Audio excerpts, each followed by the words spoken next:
시편에 있는 많은 시들은 과거 이스라엘 백성들이 하나님께 예배 드릴 때 사용되었던 노랫말이기도 했습니다.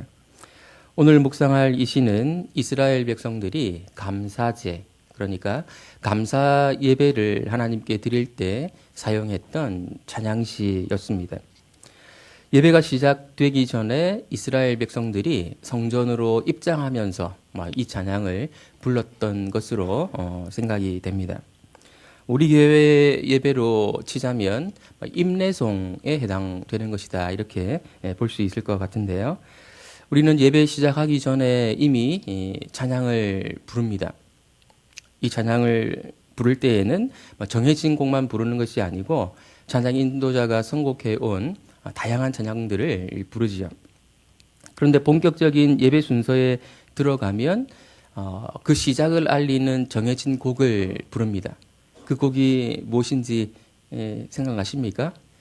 하늘 보자라는 찬양을 우리 교회는 예배 시간에 임내송으로 부르죠. 우리는 편의상 의자에 앉아 있다가 임내송을 부를 때 일어서기만 하지만 이스라엘 백성들은 성전 밖에 서서 대기하고 있다가 제사장의 신호를 따라서 성전의 문이 열리면 아마도 이 찬양을 부르면서 성전 뜰 안으로 들어갔던 것 같습니다. 그렇게 해서 본격적인 예배가 시작되는 것이죠. 아마도 제사장은 성전의 문을 열면서 이렇게 선언을 했던 것 같습니다. 1절, 2절 말씀인데요. 온 땅이여 여호와께 즐거운 찬송을 부를지어다. 기쁨으로 여호와를 섬기며 노래하면서 그의 앞에 나아갈지어다. 온 땅이 예배에 초대되고 있습니다. 여기서 온 땅이라고 하는 것은 온 땅에 살고 있는 사람들, 그러니까 이스라엘 백성들뿐 아니라 이방인들도 함께 포함하고 있는 것입니다. 실제로 이 예배에 참석하는 사람들은 이스라엘 백성들이지만 원칙적으로 모든 백성들, 온 땅의 백성들이 이 예배에 초대받고 있는 것이죠. 이 예배의 인도자는 여호와께 즐거운 찬송을 부르라고 촉구하고 있습니다. 여기서 즐거운 찬송을 부르라라는 말은 의역이 된 것이고 원래 히브리어 본문을 직역을 하면 환호성을 질러라, 이런 뜻입니다.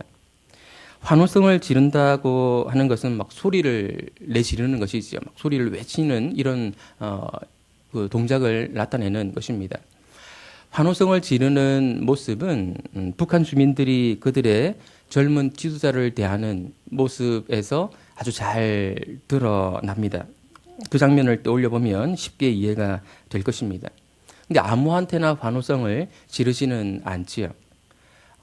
여기서 하나님께 환호성을 지르라고 하는 것은 하나님을 왕으로 섬기라는 의미입니다.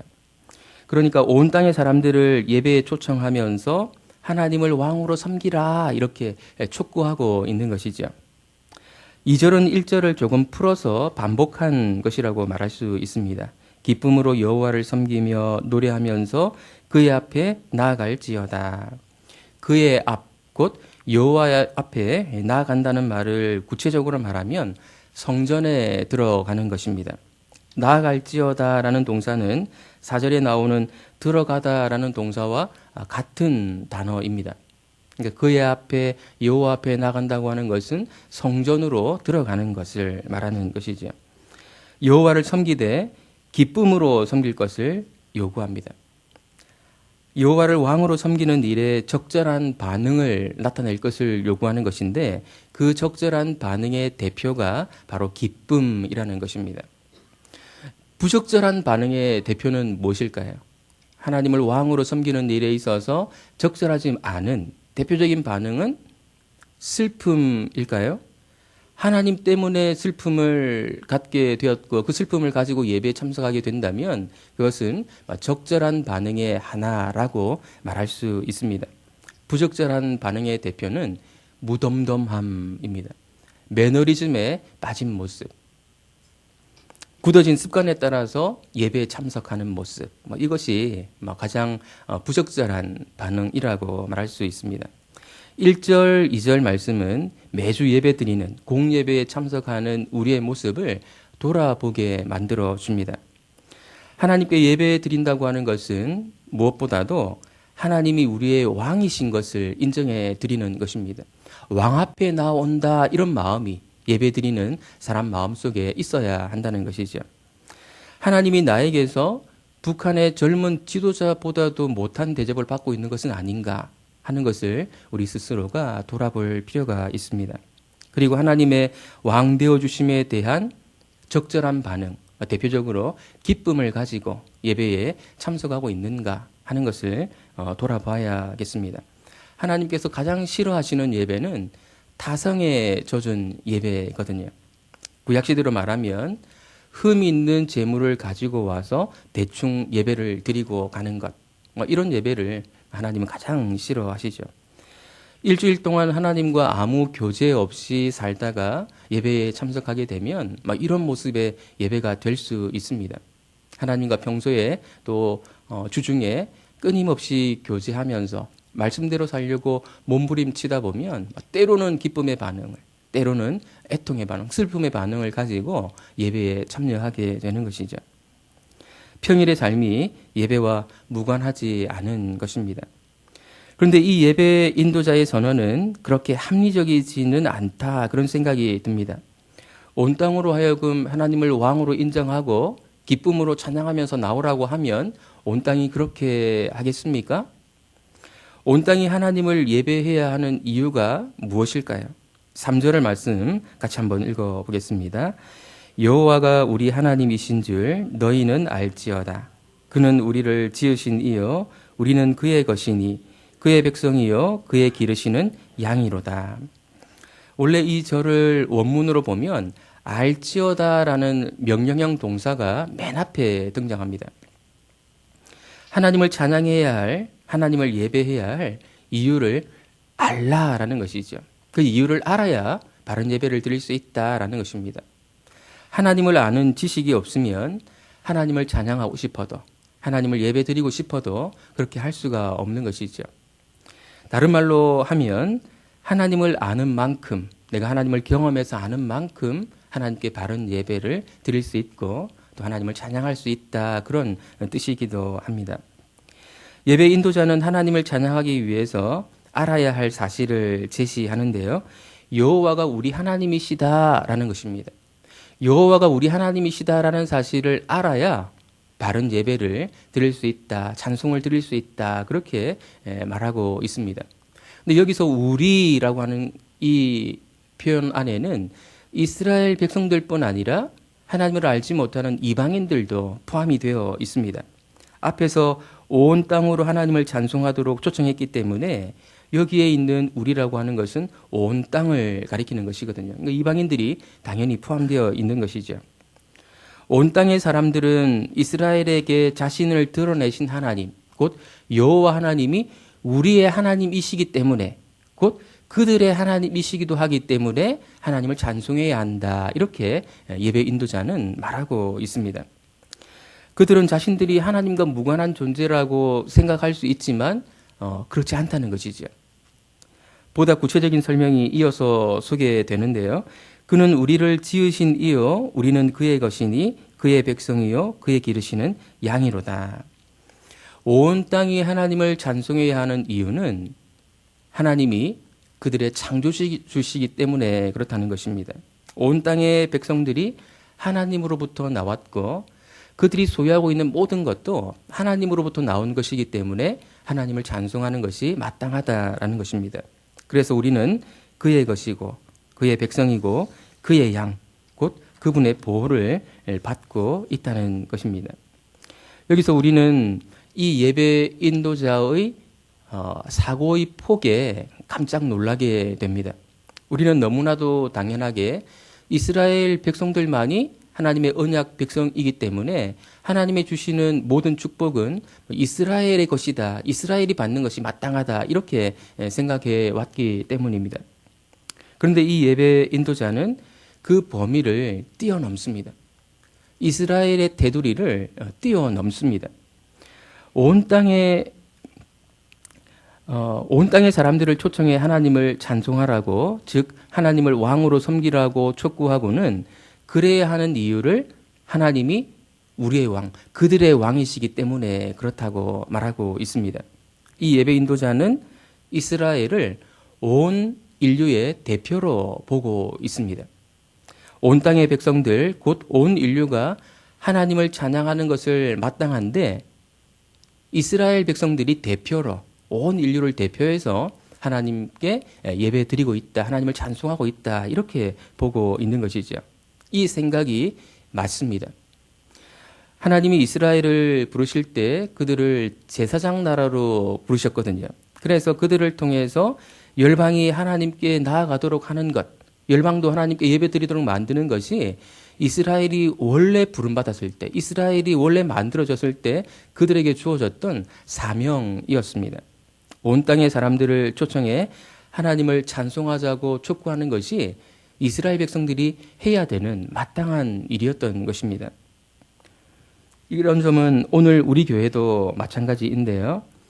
하나님은 현재 하나님을 알지 못하는 사람들의 하나님이시기도 합니다. 그들의 예배를 받으시는 것이 마땅한 것이죠.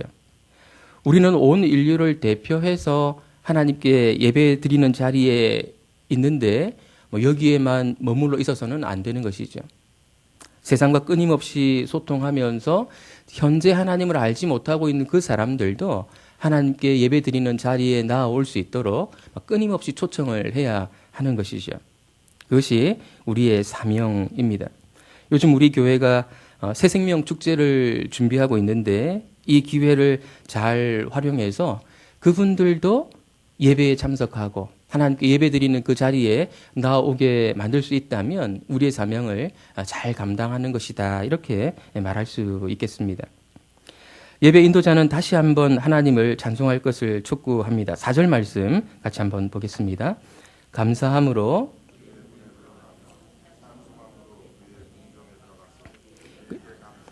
그의 이름을 송축할지어다. 그의 문, 그의 궁정이라는 것은 성전으로 들어가는 입구,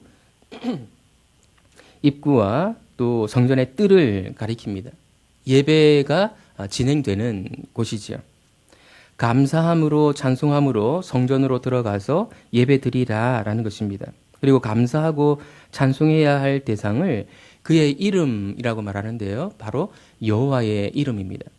여호와의 이름을 감사하고 찬송하라라고 하는 것은 우리가 찬송을 부를 때 하나님의 이름을 꼭 넣어서 불러라, 이런 뜻이 아니고 여호와의 성품과 행위를 생각하면서 그것을 감사하고 찬양하라라는 것입니다. 앞에서 하나님을 찬양하기 위해서는 하나님을 아는 지식이 있어야 한다, 그렇게 말했는데 이것과 다르지 않은 것이죠.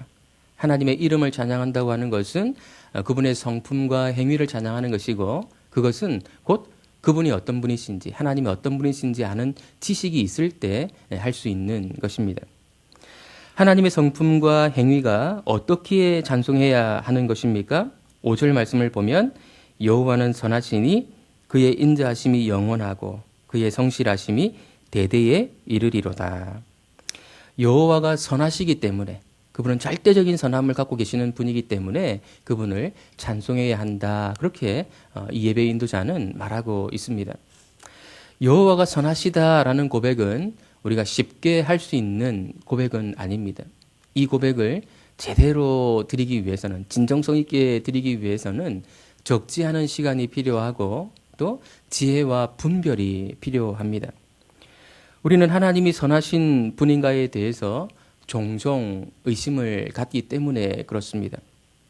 하나님이 선하시다고 할 때 그 선은 해달라고 조르기만 하면 인정에 못 이겨서 결국에는 들어주시는 그런 선함이 아닙니다. 겉으로 볼 때는 이와 정반대되는 모습의 선이라고 말할 수 있습니다. 하나님은 때때로 우리에게 여러 모양의 고난을 허락하셔서 하나님은 정말 선하신 분인가라는 오해를 종종 사기도 하시기 때문에 그렇습니다. 하나님의 선하심은 우리가 경험하는 고난까지도 사용하셔서 우리에게 유익되게 하시는 그런 선함이거든요. 경제적으로 완전히 망하게 하시는데 그 망한 상태에서 하나님을 참으로 알게 하시는 선함, 우리의 예상을 초월하시는 그런 선함을 갖고 계시는 분이기 때문에 이 하나님의 선하심을 정말 제대로 고백하기 위해서는 인내심이 필요하고 기다림이 필요하고 분별력이 필요한 것입니다. 하나님을 찬송해야 할 그분의 또 다른 성품은 인자하심입니다. 인자하심이라고 하는 말은 어질다 이런 뜻이 아니고 언약적인 사랑을 하시는 분이다 이런 뜻입니다. 하나님은 이스라엘 백성들과 언약을 맺으셨기 때문에 그 언약에 신실하시기 위해서 당신의 사랑을 지키시는 그런 분이라는 것입니다. 근데 이 하나님의 인자하심은 하나님의 신실하심으로 드러나기 때문에 종종 하나님의 성실하심과 동반되어서 같이 표현되곤 합니다. 그래서 하나님의 인자하심과 성실하심은 같이 사용되는 것이죠. 성실하심이라고 하는 것은 언약의 신실하심을 강조하는 말이라고 보면 됩니다.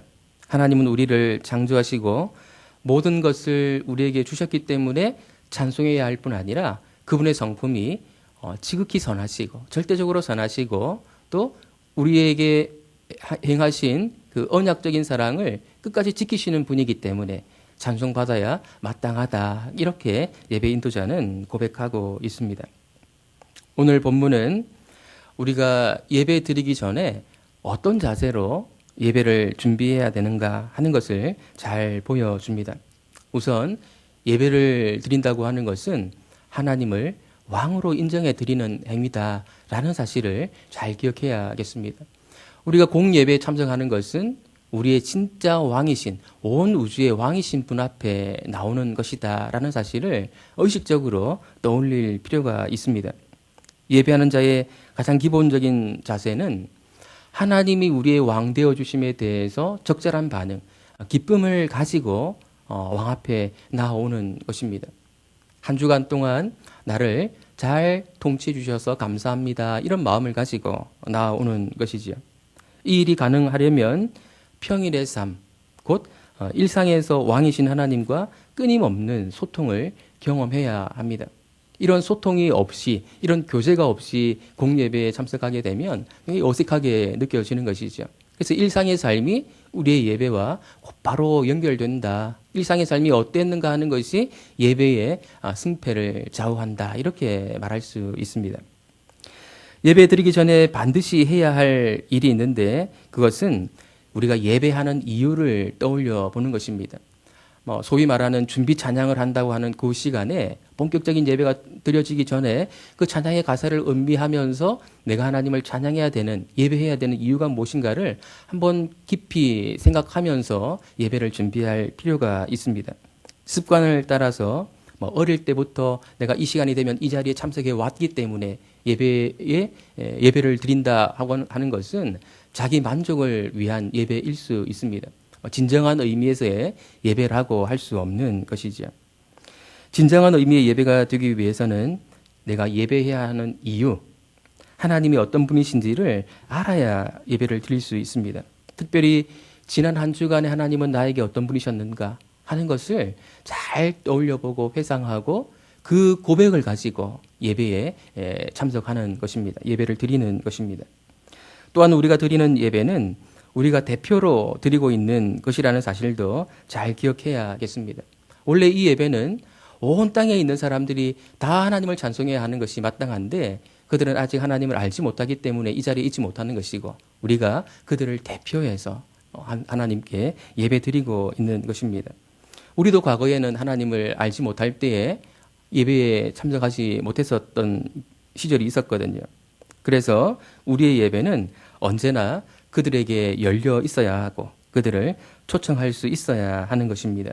새생명 축제를 좋은 기회로 삼아서 하나님이 그들에게서도 영광 받으실 수 있는, 예배 받으실 수 있는 그런 기회를 우리가 잘 만들어 가야겠습니다. 그래서 보다 온전한 예배로 하나님의 마음을 기쁘시게 해드리는 그런 저와 여러분들 되시기를 예수님의 이름으로 축원드립니다. 기도하겠습니다. 하나님 아버지, 예배 드리기 전에 어떤 마음가짐으로 예배 드려야 하는가 하는 것을 오늘 이 예배 인도자의 고백을 통해 배우게 됩니다. 하나님을 찬양한다고 하는 것은 또 찬양하기 위해 성전으로 나아간다고 하는 것은 하나님을 왕으로 인정해 드리는 행위임을 우리가 돌아봅니다. 과연 나는 예배 드릴 때, 공예배 참석할 때에 왕 앞에 서는 기분으로 나아가고 있었는지 우리 자신을 돌아봅니다. 이제라도 이 사실을 잘 기억하고 그분께 대한 가장 적절한 반응인 기쁨의 반응, 때때로 슬픔의 반응을 안고 애통하는 반응을 안고 하나님 앞에 나아갈 수 있는 저희 되기를 원합니다. 또한 우리는 온 인류가 이 자리에 참석하는 것이 마땅하지만 우리가 대표로, 현재의 대표로 예배드리는 것임을 잘 기억하고 우리 주변에 있는 이웃들, VIP들을 잘 초청해서 그들도 함께 하나님께 예배드리는 우리의 사명을 감당해 갈 수 있는 우리가 되도록 은혜 내려 주옵소서. 예수님의 이름으로 기도드립니다. 아멘. 하늘에 계신 우리 아버지여.